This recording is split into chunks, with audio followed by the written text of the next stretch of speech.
Assalamu alaikum. My name is Fadwa Wazwaz. Today is July 24th, 2024, and we are expecting the war criminal Benjamin Netanyahu, Prime Minister of Israel, to come and speak before Congress. I want to emphasize that harm caused by exposure to opposing opinions, a lot of times people claim to be afraid of the mere fact that a Palestinian can express their feelings, their thoughts, the impact of the harm that is impacting not just their being, but also trickling down to their family and elsewhere,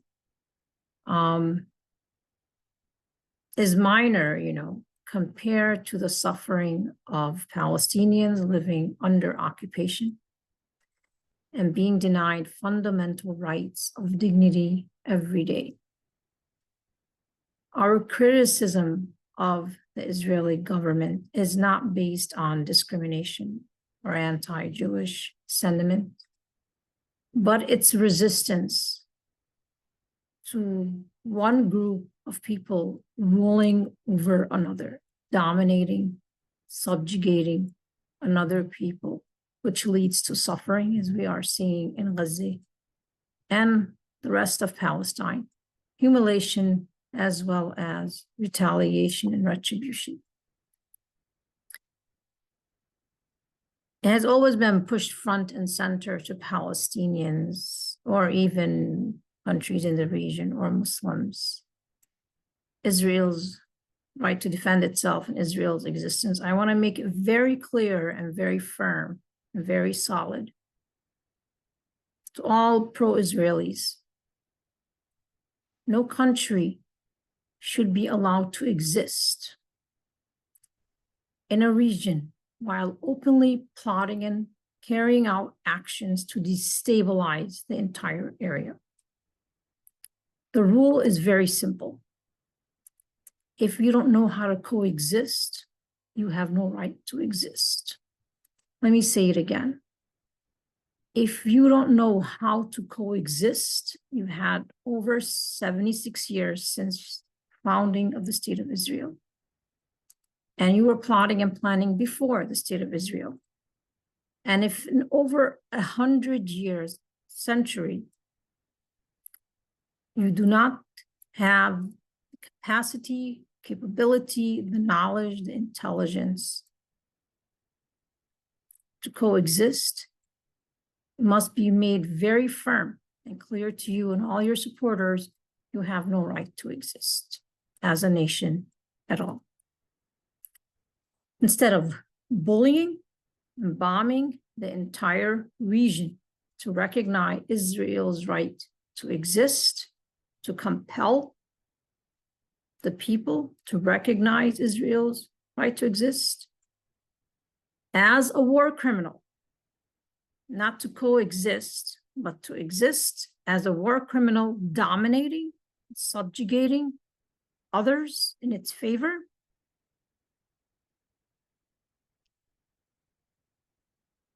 We should emphasize, as I said, a nation that for over a century has failed the capacity, capability to demonstrate the intelligence, the know-how to coexist, it has no right to exist.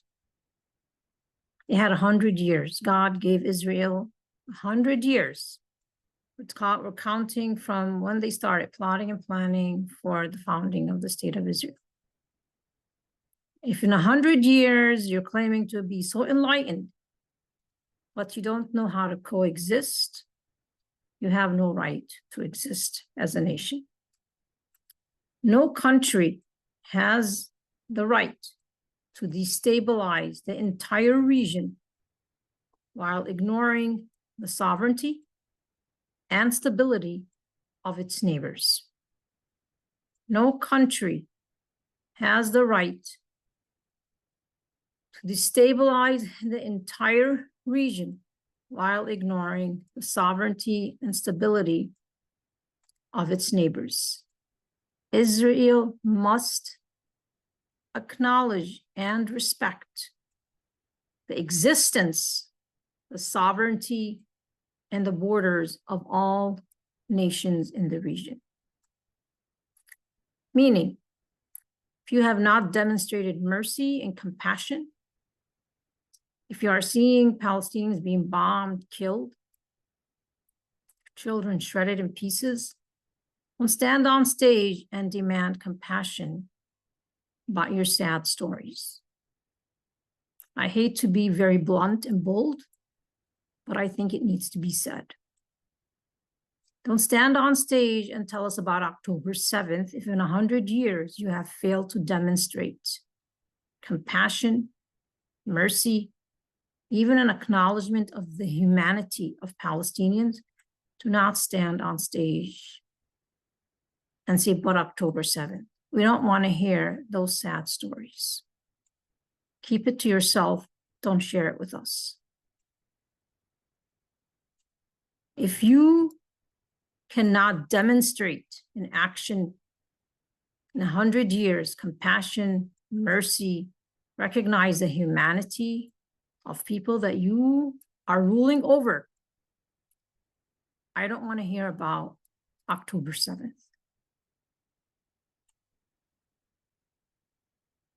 The rule is very simple, and that's the rule that we need to push front and center. No nation has the right to demand or to bully or to bomb its way into existence, compelling people into submission, acting like a war criminal, acting like a criminal, and then on top of that, to demand and to obligate people to show them compassion, mercy, and respect. It does not work that way. If you have no capability, know-how, how to coexist in the region, it must be made very clear to the state of Israel, you have no right to exist as a nation at all. I'd like to share two things to support what I am saying right now. Actually, more than two, but I'd like to just quickly share it.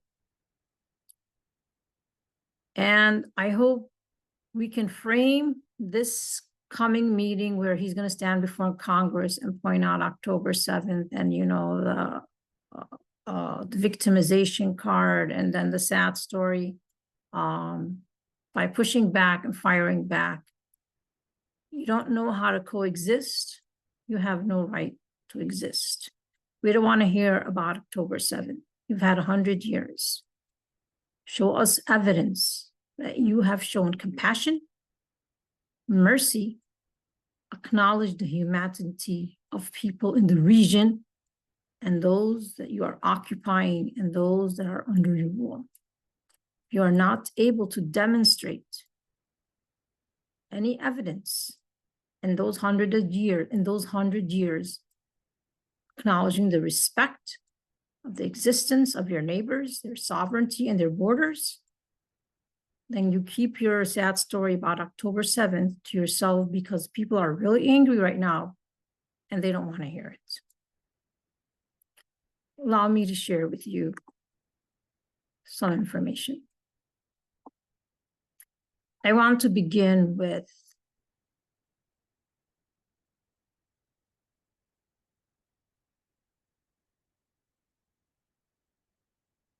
this is a comparison basically about how people sometimes, like I say, argue with God.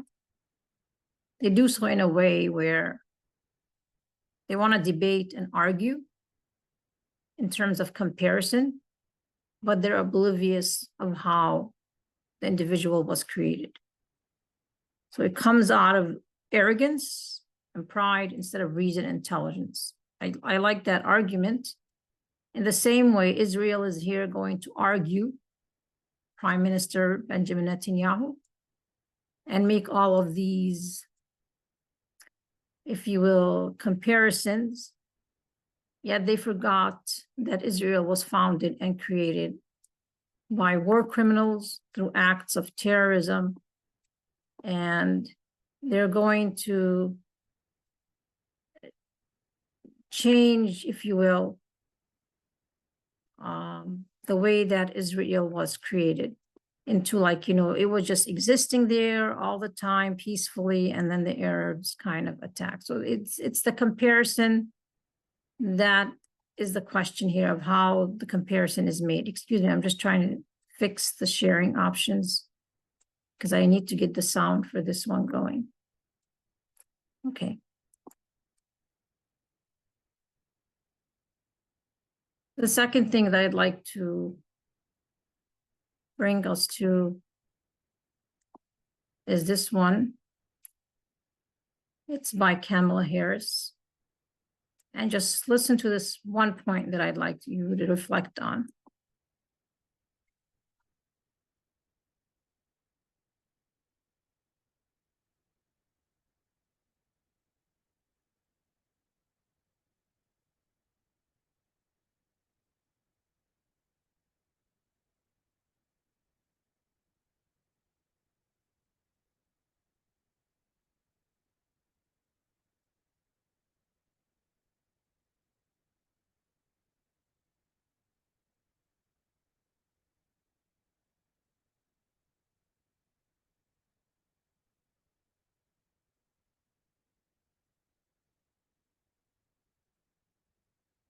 So you notice what she said, we're not going to tell Israel how to conduct its war. The reality is the United States and other Western nations, these enlightened nations, and Israel are telling every country on the planet how to resist genocide, which is don't resist ongoing Nakba. They're telling them, every country in the region, how to resist imperialism, colonialism, Israeli threats, bullying, and bombings. So while they're claiming to respect the sovereignty of Israel, but they're not acknowledging, again, it goes back to, they make comparisons, but they're oblivious to how they were created. So they're making all of these comparisons, but they're oblivious to the fact that Israel was created through terrorism and war crimes and continued to build itself on the foundation of terrorism and war crimes by terrorism and war crimes. And at the same time, the US and Israel and other Western nations have been bullying, not just telling, bullying and bombing other nations, telling them how to resist imperialism, colonialism, and Israeli threats, as well as genocide and the ongoing Nakba going on in the region. They've been literally compelling, it's not even a choice, it's not even a vote, a democratic will of the people. It's enforcing their will, dominating other nations, telling them how to function as nations in the region. So this is, again, when they want to talk to us about October 7th, we can just take their language and replay it back to them. We're sorry that October 7th happened. It feels really bad and sad, and yeah, and everything and all of that cool stuff that you're just saying right now about it's bad that babies and children, whatever died, whoever got killed, likewise. But we're not going to tell countries in the region. We're not going to tell countries in the region how to resist imperialism, colonialism, Israeli threats, bullying, and bombing. We're not going to tell countries in the region how to resist genocide and ongoing Nakba. If you believe in your argument, then I'm asking you to swallow it against you. Second thing I'd like to take us to is here.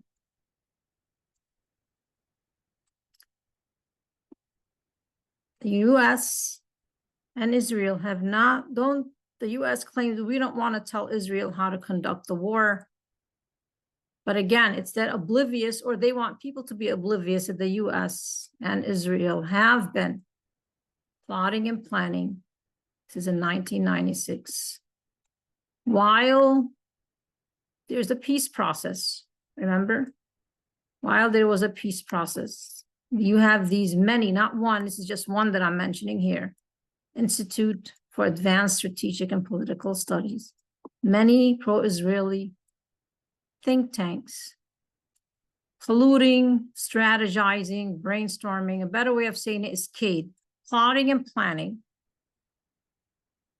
using a nice sugar-coated topping to basically destabilize the region. So they don't want to tell Israel how to conduct its war, but they want to tell the region how to conduct, you know, their resistance to the oppression, to the dehumanization, to the war crimes that are being openly plotted and planned by the State of Israel and acted upon. 1996, an Israeli think tank called the Institute for Advanced Strategic and Political Studies published a paper by Richard Perle and Douglas Feith titled "A Clean Break, a New Strategy for Securing the Realm." It should be titled "A Plot." Kade,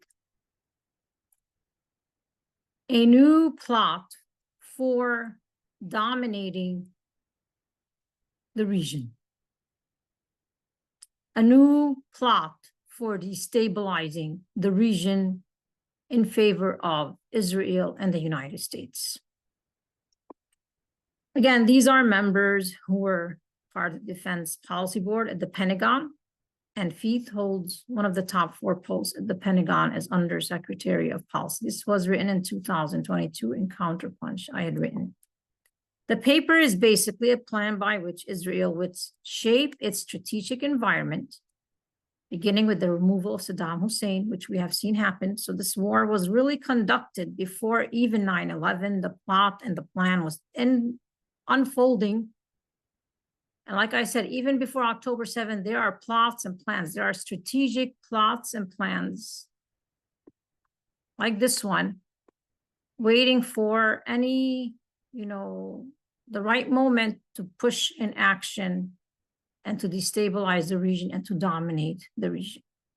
So Iraq is a tactical pivot, which we have seen happened, as the recent presentation at the Pentagon put it, for remapping the Middle East on Israeli-American interest.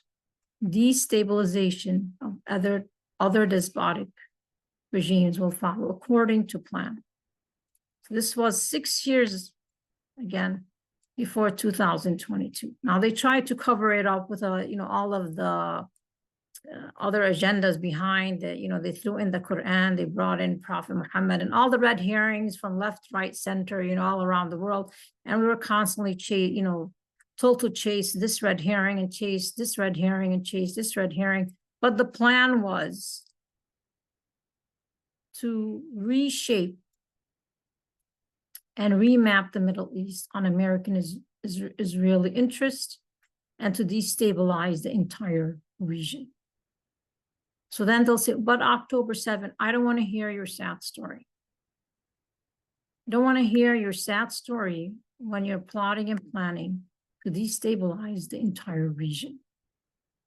And you're expecting, after openly plotting and planning and acting on these plots and plans, that there should be no repercussions to your actions. And you live in some sort of utopian alternate reality where you could be openly plotting and planning the destabilization of an entire region and then demanding that people be clapping for you and then, saying they love you, and then start using words like anti-West and anti-American and anti-Christian. This has nothing to do with Christianity. It has nothing to do with being anti-Western. It has nothing to do with being anti-American. This is anti-criminality. This is anti-destabilizing the region on American and Israeli interest. This is anti-remapping the Middle East on American and Israeli interest. This is anti-genocide, anti-Nakba. This is anti-imperialism, anti-colonialism. It's not, has nothing to do with, creating, again, a framing that is totally false, like anti-West. We're against the American freedoms. No, this has nothing to do with freedom. This is about you denying the freedom of others to choose their right to exist, to respect their sovereignty, to respect their borders, to respect their right to live in the region as they have been for hundreds, thousands of years. This is anti-criminality. Now, I only mentioned a little bit about this again. This was, there were many high-ranking leaders. Of course, when you want to create, the thing is that when you want to create a plot that destabilizes the region, you have to throw in a lot of, spice here, spice there, to get people to create complications that don't exist, so that people become like obsessed with, the Islam, the Quran, Prophet Muhammad, and all these other, stuff that we don't know. So that way we don't ever really come here and figure out about this open plot and plan, similar to the way the state of Israel was created to destabilize the region. Now, if you want to look at the article, here is like some discussion on it. Palestine Remembered. I'll put that in the link in the video. But it discusses again about how it aimed to, again, destabilize the region and then to basically remap the entire region. So it's not recognizing the right of people in the region to make a decision of how they would like to exist in the region. They don't want to tell Israel what to do, but they want to tell every Muslim on the globe what to do, what to think, how to think, what to like, what not to like. So you could read the entire paper here, which this one gives a much more, analysis that if you would like to look into it right here. I'll put that link.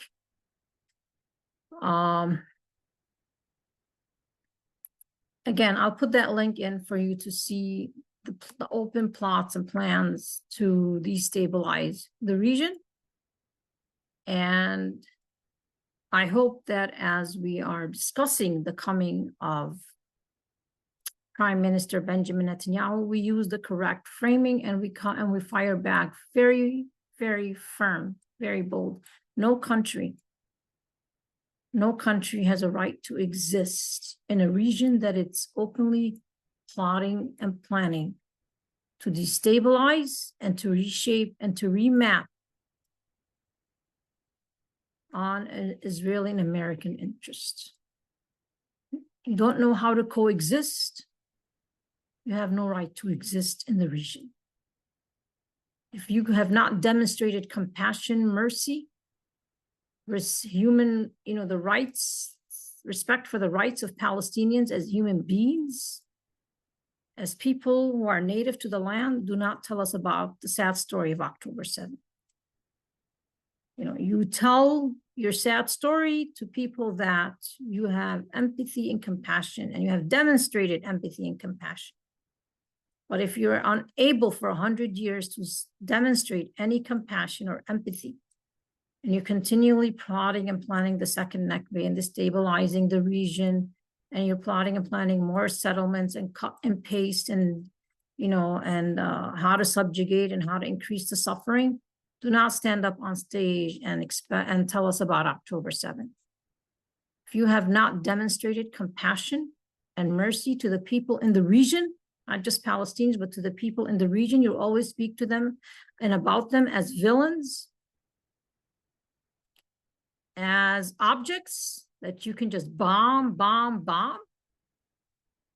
Do not demand from those very same individuals and region empathy and compassion and mercy for what happened on October 7th.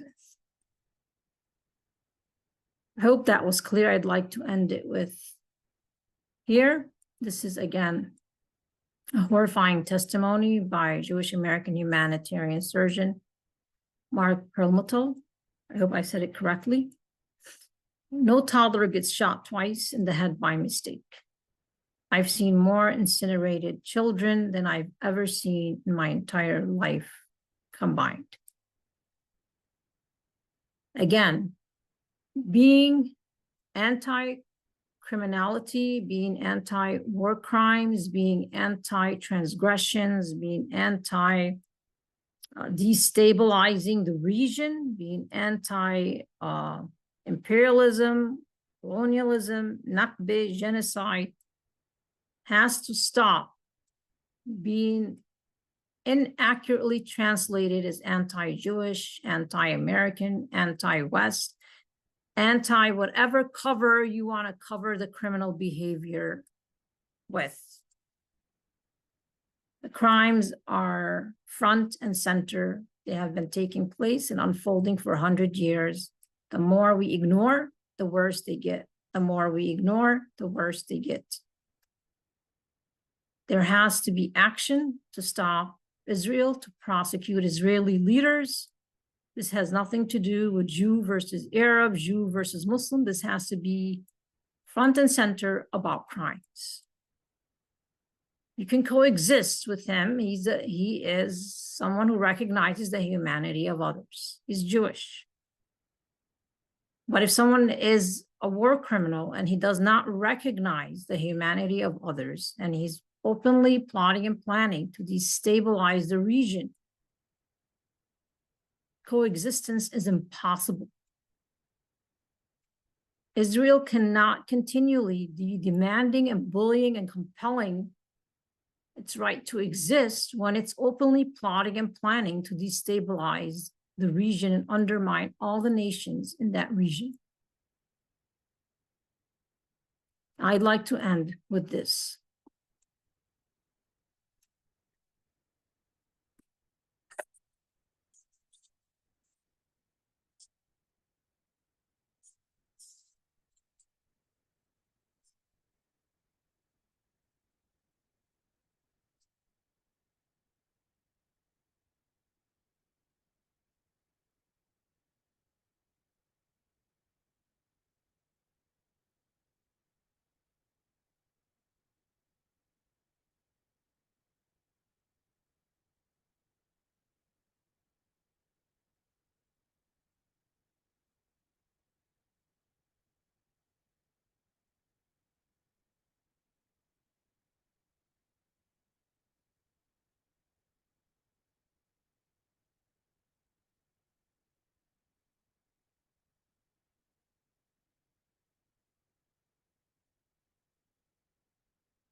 So this is the ending again, and I hope that I have, again, made it very clear.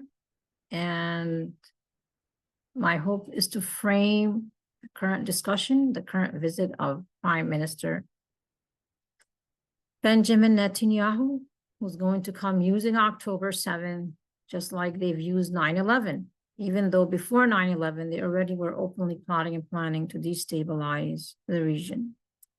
And before October 7, they were nonstop plotting and planning to destabilize the region in favor of Israeli thoughts and plans and interests in the region.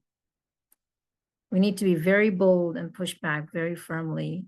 No country has the right to destabilize an entire region while ignoring the sovereignty and stability of its neighbors. If a country has 100-year space or time to demonstrate its capacity and capability to coexist, and it has failed, then that country has no right to exist in the region. If it hurts some people's feelings, you can have hurt feelings, but the entire region cannot suffer and cannot live in a state of perpetual humiliation, suffering, killing, bombing, just so that you can feel comfortable.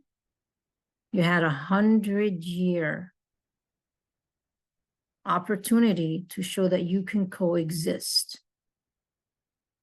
And you have not been able to demonstrate that you have the know-how to coexist. All we've seen is you know how to bomb, you know how to incinerate, you know how to hit children twice, one to the head, to the heart. You know how to do all these advanced weaponry, use AI to kill and to, in ways that other countries are looking at you as a way to dominate and to rule. They're not looking at you on how to coexist.